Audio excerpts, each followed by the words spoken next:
Now, we leave you tonight with a tribute to one of our own. Our senior foreign affairs producer, Sarah Corp, has died from cancer at the tragically young age of 41. You may not have seen her on screen, but she was ever present behind the camera on most of our big foreign reports.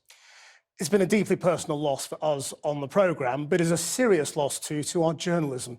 Whether from Libya, Egypt or Iran, she was an irreplaceable presence in so many parts of the world from which we reported.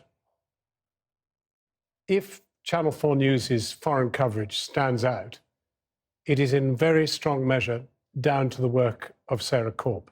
From 9/11 onwards, Sarah was there. She was there for the invasion of Iraq. This is the nearest British ground troops have got thus far. She came in with British forces from Kuwait.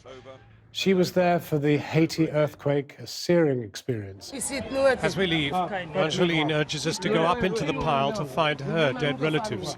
She was there for the Yazidis, the beleaguered people who were being terrorized by IS and other forces. And the scramble to rescue as many as we could began.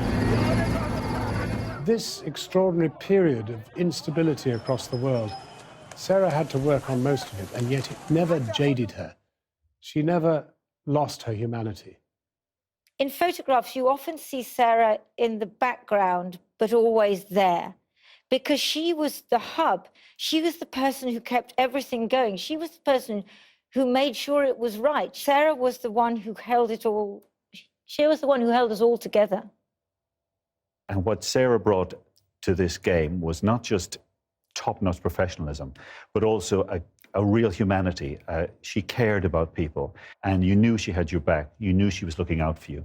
And when the day finished and when all that stress was just taken off your shoulders, you'd sit down over a glass of wine. The phones would be put away. Sarah had 2 phones. Sometimes she had 3 phones.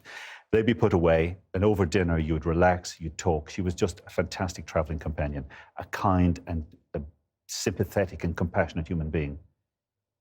In Libya, at the beginning of the revolution, we would go up to the front line every day.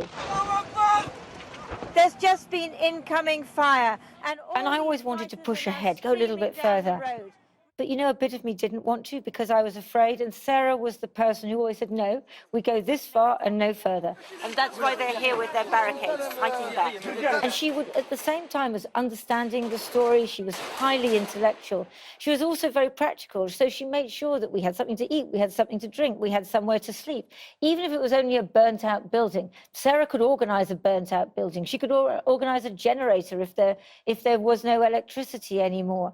And when I would always be thinking about, what am I doing today? What's the story today? Sarah was one step ahead. She's thinking, what's the story tomorrow? That's why she was the most extraordinary producer and why she was the most extraordinary friend. She wasn't just a serious cookie sitting on the roadside trying to sort things out. She was that, but she was also enormous fun.